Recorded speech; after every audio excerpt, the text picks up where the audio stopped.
हमारे लिए बहुत बड़ी बात है। लेकिन हम लोगों की भावना है पद्मश्री नहीं, पद्म भूषण नहीं, पद्म विभूषण नेगी जी को मिलना चाहिए। देश का जो दूसरा नागरिक सम्मान। दोस्तों नमस्कार। गणरत्न नरेंद्र सिंह नेगी जी ने अपने गीतों के माध्यम से, अपनी सर्वश्रेष्ठ रचनाओं के माध्यम से, अपनी सुमधुर आवाज में उत्तराखंड की वास्तविकता को देश और दुनिया तक पहुंचाया है। उन्होंने उत्तराखंड के हर एक पहलू को छुआ है और उसे महसूस करके अपने गीतों के माध्यम से लोगों के हृदय में पिरोया है। देश विदेश में गणरत्न नरेंद्र सिंह नेगी जी के चाहने वालों की लंबी कतार है, लेकिन हर किसी का यही सवाल है, आखिर गणरत्न नरेंद्र सिंह नेगी जी को पद्मश्री क्यों नहीं मिला। गणरत्न नरेंद्र सिंह नेगी जी के चाहने वाले चाहते हैं कि उन्हें भी पद्मश्री जैसा सम्मान मिले, लेकिन अब आवाज़ उठ रही है गणरत्न नरेंद्र सिंह नेगी जी को पद्मश्री नहीं बल्कि भारत का दूसरा सर्वश्रेष्ठ पुरस्कार पद्म विभूषण मिलना चाहिए। और क्या सरकार नरेंद्र सिंह नेगी जी को पद्म विभूषण पुरस्कार देगी? वो सरकार जिसने अभी तक नरेंद्र सिंह नेगी जी को पद्मश्री पुरस्कार नहीं दिया है। 2019 में प्रीतम भरतवान को, जबकि 2017 में बसंती बिष्ट को पद्मश्री पुरस्कार मिल चुका है। और गणरत्न नरेंद्र सिंह नेगी जी के प्रशंसकों, उनके चाहने वालों का ये मानना है कि गणरत्न नरेंद्र सिंह नेगी जी का योगदान उत्तराखंड की संस्कृति के लिए बेहद महत्वपूर्ण रहा है और कहीं ना कहीं एक संजीवनी के रूप में गणरत्न नरेंद्र सिंह नेगी जी ने उत्तराखंड की संस्कृति के लिए अपनी सेवाएं दी हैं। गणरत्न नरेंद्र सिंह नेगी जी के लिए पद्म विभूषण पुरस्कार की मांग कहां से उठी है, आगे आप इस वीडियो में विस्तार से जानेंगे, इसलिए वीडियो को आखिर तक जरूर देखेगा। वीडियो को लाइक कीजिएगा, शेयर कीजिएगा और कमेंट करके अपने विचार अवश्य रखिएगा। यदि आपने अभी तक चैनल को सब्सक्राइब नहीं किया है तो चैनल को सब्सक्राइब भी अवश्य कीजिएगा। गणरत्न नरेंद्र सिंह नेगी जी ने उत्तराखंड की संस्कृति के लिए, उत्तराखंड की प्रकृति के लिए जो सेवाएं दी हैं वो असाधारण है। उत्तराखंड के इतिहास, भविष्य और वर्तमान को नरेंद्र सिंह नेगी जी ने समय समय पर जिस प्रकार से टटोला है, जिस प्रकार से परखा है और बेहद सरल अंदाज में अपने गीतों के माध्यम से प्रस्तुत किया है, वो काबिले तारीफ है। नरेंद्र सिंह नेगी जी जहां एक ओर प्रकृति के सुकुमार कवि और गायक नजर आते हैं, वहीं दूसरी ओर गढ़वाल के इतिहास को नरेंद्र सिंह नेगी जी ने अपने गीतों के माध्यम से जिस प्रकार से सुनाया है, बताया है, उनके वीर रस में लिखे हुए गीत हर एक उत्तराखंडी में जोश भर देता है। गणरत्न नरेंद्र सिंह नेगी जी ने सत्ताओं के खिलाफ भी गीत लिखे हैं, जिनके गीतों से सरकारें बदल गई, जिनके गीतों से आंदोलनों को धार मिली। आज उन्हीं नरेंद्र सिंह नेगी जी के लिए पद्म विभूषण पुरस्कार की मांग की जा रही है। जागर सम्राट प्रीतम भरतवान को जागर कला और लोक संस्कृति के लिए पद्मश्री पुरस्कार दिया गया था। उसके बाद नरेंद्र सिंह नेगी जी को पद्मश्री पुरस्कार देने की आवाज़ काफ़ी जोरों से उठी थी और समय समय पर उनके चाहने वाले, उनके प्रशंसक नरेंद्र सिंह नेगी जी को पद्मश्री पुरस्कार देने की मांग करते हुए नजर आए हैं। और यही नहीं, डॉक्टर कुमार विश्वास जो वर्तमान में एक बहुत बड़े कवि हैं, एक बहुत सुंदर वक्ता हैं, उन्होंने भी एक कार्यक्रम के दौरान सरकार से ये मांग की कि गणरत्न नरेंद्र सिंह नेगी जी को पद्मश्री पुरस्कार मिलना चाहिए। डॉक्टर कुमार विश्वास ने कहा कि मैं इस बारे में गृह मंत्री अमित शाह से भी बात करूंगा। कुल मिलाकर जिन्होंने गणरत्न नरेंद्र सिंह नेगी जी के गीतों को सुना है, उन्हें महसूस किया है, उन्होंने गणरत्न नरेंद्र सिंह नेगी जी को पद्मश्री पुरस्कार देने की मांग की है। सरकार ये मांग कब मानेगी, ये तो भविष्य के गर्भ में छुपा हुआ है, लेकिन बीते दिन गणरत्न नरेंद्र सिंह नेगी जी को पद्मश्री नहीं बल्कि भारत का दूसरा सर्वश्रेष्ठ पुरस्कार पद्म विभूषण देने की मांग की गई है। पद्म विभूषण साहित्य के क्षेत्र में भी दिया जाता है और उन्हें दिया जाता है जो असाधारण कार्य करते हैं, और कहीं न कहीं नरेंद्र सिंह नेगी जी ने भी असाधारण कार्य किया है।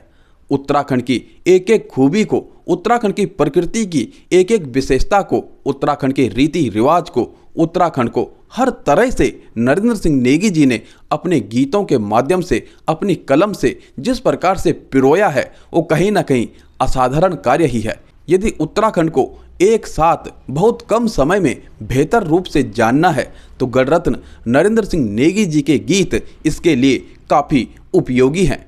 कल देहरादून स्थित संस्कृति निदेशालय में लोक कलाकारों ने आंशिक धरना प्रदर्शन किया और इसी बीच मूल निवास भू कानून समन्वय संघर्ष समिति के संयोजक व उत्तराखंड स्वाभिमान मोर्चा के महासचिव मोहित डिमरी भी धरना प्रदर्शन में समर्थन देने के लिए पहुंचे थे और उन्होंने कहा कि ये हमारी भावनाएं हैं कि गणरत्न नरेंद्र सिंह नेगी जी ने जो सेवाएं दी हैं, जो असाधारण कार्य किया है, उसके लिए उन्हें पद्म श्री नहीं बल्कि भारत का दूसरा सर्वश्रेष्ठ पुरस्कार पद्म विभूषण मिलना चाहिए।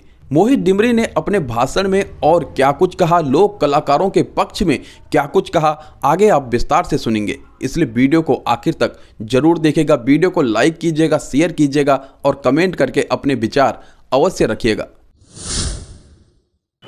नेगी जी की एक आवाज़ पे लोग सड़कों पे आ गए। एक आवाज़ पे जब हमने 24 दिसंबर के दिन देखा, नेगी जी की इतनी ताकत है आवाज़ में, उनका लोग बहुत सम्मान करते हैं। उत्तराखंड के हर एक व्यक्ति के दिल में नेगी जी के लिए बहुत ज़्यादा सम्मान है। और एक बात होती है पद्मश्री की कि नेगी जी को पद्मश्री दिया जाना चाहिए। एक भावना होती है इंसान की, आम जनता की भावना है कि मिलना चाहिए, क्यों नहीं मिल रहा है, किस लिए नहीं मिल रहा है, उसके कई राजनीतिक कारण हो सकते हैं। हालांकि नेगी से हम जब हमारी बात होती है नेगी जी पद्मश्री आपको मिलना चाहिए, हमारी भावना है, लेकिन उन्होंने कहा कि मुझे जनता का जो प्यार मिल रहा है, इसलिए मिल रहा है, उससे बड़ा ये पद्मश्री नहीं है मेरे लिए। वो हमारी बहुत बड़ी बात है। लेकिन हम लोगों की भावना है पद्मश्री नहीं, पद्म भूषण नहीं, पद्म विभूषण नेगी जी को मिलना चाहिए। देश का जो दूसरा नागरिक सम्मान है। सौरभ भाई बात कह रहे थे, तो बड़ी गंभीरता से सुना और उन्होंने कहा कि कौन वो विज्ञान है, वो कौन व्यक्ति है जो हमें पशुओं की तरह हाँक रहा है और खुद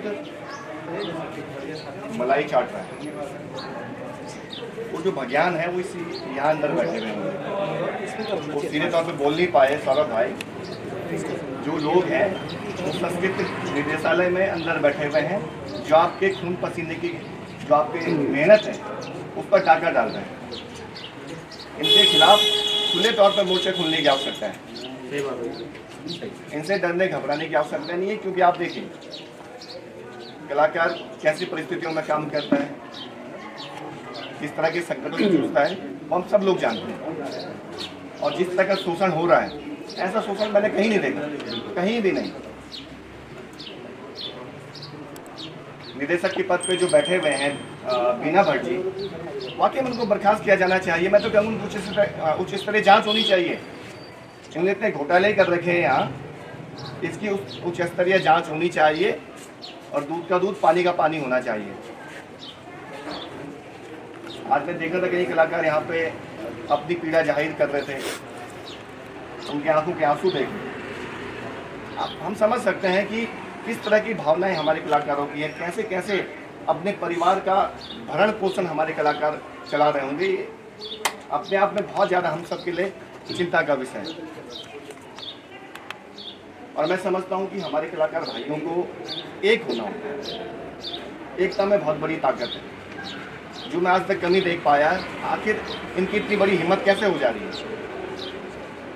ऐसे कैसे ये लोग हमारी इस तरह से उपेक्षा कर सकते हैं? कैसे कलाकारों का शोषण हो सकता है? उसके पीछे सिर्फ एक कारण है, बस वो हमारी एकता की कमी है। मैं समझता हूँ आज ये कार्यक्रम यहाँ पे रखा है तो धीरे धीरे करके और भी जो कलाकार हैं उनको भी इस मूवमेंट से जोड़ा जाना बहुत जरूरी है। हमारे बहुत सारे कलाकार हैं, बड़ी संख्या में हैं, उनको एक मंच पे लाना होगा, एक स्वर में हमको इस आवाज़ को उठाना होगा, ताकि किसी भी कलाकार के साथ अन्याय ना हो सके। अभी आपने देखा होगा बीच में उत्तराखंड प्रीमियर लीग हुआ और वहाँ पर हमारे कलाकारों की उपेक्षा हुई, तो हमने इसका विरोध किया। हमने कहा उत्तराखंड प्रीमियर लीग चल रहा है, आप बाहर से कलाकार बुला रहे हो, यहाँ पर हमारे कलाकारों को क्यों मौका नहीं मिल रहा है? हम उनके ऑफिस में गए, क्रिकेट एसोसिएशन के ऑफिस में गए, वहाँ हमने इसका विरोध किया। हमने कहा अगर आपने कलाकारों की उपेक्षा की तो जिस दिन आपका फाइनल मुकाबला होगा उस दिन हम इस कार्यक्रम को नहीं होने देंगे, कोई टूर्नामेंट नहीं चलेगा इस राज्य में। खुली चुनौती दी हमने उनको। उसके बाद उनको लगा कि बड़ा विरोध हो सकता है, तो नेगी जी को उन्होंने बड़े सम्मान के साथ बुलाया, पांडवास ग्रुप को बुलाया। तो हम लोगों को जैसे नेगी जी बता रहे थे अभी, कैलाश खैर जी, उनको 10 लाख से अधिक भुगतान किया जाता है एक कार्यक्रम के लिए। 40-50 लाख तक के भुगतान बाहर से आने वाले कलाकारों को किए जाते हैं। और जो हमारे अपने कलाकार हैं वो 800 से ऊपर नहीं बढ़ रहे। वो 4-800 भी नहीं मिल रहा, उसके लिए भी 4-5 साल इंतजार करना पड़ रहा है उस पैसे के लिए। कितनी बड़ी विडम्बना है। और किसी राज्य में ऐसी स्थिति नहीं है, किसी राज्य में इतनी उपेक्षा किसी कलाकार की होती नहीं है जितनी उपेक्षा हमारे अपने राज्य में हो रही है। जबकि हमारे कलाकारों की भूमिका आप मान के चलिए उत्तराखंड राज्य निर्माण में सबसे बड़ी रही है। अगर ये राज्य बना है तो कलाकारों के बलबूते भी बना है। इस बात को बिना भर्जी को समझना चाहिए। अगर ये निदेशक पद पे यहाँ बैठे हुए हैं ना तो कलाकारों की वजह से बैठे हुए, क्योंकि राज्य बना है। नेगी जी के जो गीत, जब हम उन गीतों को आज भी सुनते हैं, अपने आप के अंदर क्रांति की, हमारे अंदर एक ऐसी भावना पैदा हो जाती है कुछ अपने राज्य के लिए करना है। उन्होंने गीत गाए और लोगों ने गीत गाए, गिरधा जी ने गीत गाए, तब जाके राज्य हमें मिला। लेकिन हमारे कलाकारों को क्या मिला? कुछ भी नहीं मिला। कैसे आने वाले समय में जब एक अवस्था हो जाएगी कलाकारों की, कैसे उनका परिवार चलेगा? तो संस्कृति मंत्री चुप बैठे हुए हैं। संस्कृति मंत्री को भी इस विषय में सोचना चाहिए। क्यों नहीं वो कलाकारों के साथ खड़े होते हैं? तो ये तमाम ऐसे सवाल हैं जिसको बहुत गंभीरता से ले जाने की आवश्यकता है। और मैं समझता हूँ कि एक जो बात है कलाकारों की एकजुटता, वो बहुत जरूरी है हम सबके लिए। कलाकार एकजुट रहेंगे तो कहीं ना कहीं जो आपने ये बीड़ा उठाया है उस पर काम होगा। नेगी जी की एक आवाज़ पे लोग सड़कों पे आ गए। एक आवाज़ पे जब हमने 24 दिसंबर के दिन देखा, नेगी जी की इतनी ताकत है आवाज़ में, उनका लोग बहुत सम्मान करते हैं। उत्तराखंड के हर एक व्यक्ति के दिल में नेगी जी के लिए बहुत ज़्यादा सम्मान है। और एक बात होती है पद्मश्री की, नेगी जी को पद्मश्री दिया जाना चाहिए। एक भावना होती है इंसान की, आम जनता की भावना है कि मिलना चाहिए। क्यों नहीं मिल रहा है, किस लिए नहीं मिल रहा है, उसके कई राजनीतिक कारण हो सकते हैं। हालांकि नेगी से हम जब हमारी बात होती है, नेगी जी आप पद्मश्री आपको मिलना चाहिए, वो हमारी भावना है। लेकिन उन्होंने कहा कि मुझे जनता का जो प्यार मिल रहा है, स्नेह मिल रहा है, उससे बड़ा ये पद्मश्री नहीं है मेरे लिए। वो हमारे लिए बहुत बड़ी बात है। लेकिन हम लोगों की भावना है पद्मश्री नहीं, पद्म भूषण नहीं, पद्म विभूषण नेगी जी को मिलना चाहिए। देश का जो दूसरा